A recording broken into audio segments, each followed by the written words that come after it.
Search करें अवामी news. मुल्क भर की ताज़ा तरीन खबरों से बाखबर रहने के लिए सब्सक्राइब करें हमारे चैनल को और बेल आइकन ज़रूर दबाएं।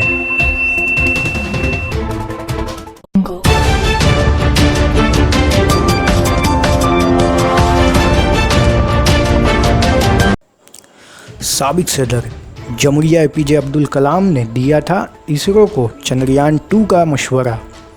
साबिक सदर जमहूरिया हिंद डॉक्टर APJ अब्दुल कलाम जो एरो साइंसदान थे, उन्होंने 10 साल कबल चंद्रयान 2 का इसरो को मशवरा दिया था। 2008 में चंद्रयान 1 ने चांद की सतह पर पानी की मौजूदगी को पाया था। इसकी तस्दीक अमरीकी खुलाई अदारा नासा भी की थी।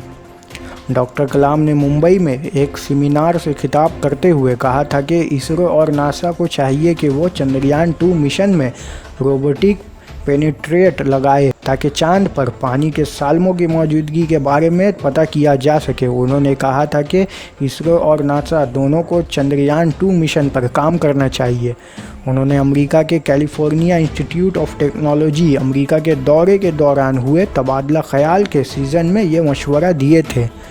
डॉक्टर कलाम ने खुलाई साइंसदानों को ये भी मशवरे दिए थे कि वो 2050 तक 1 किलोग्राम की खुलाई गाड़ी तैयार करें और इसके मुसारिफ $20,000 अमेरिकी डॉलर से घटाकर $2,000 अमेरिकी डॉलर किए जाएं।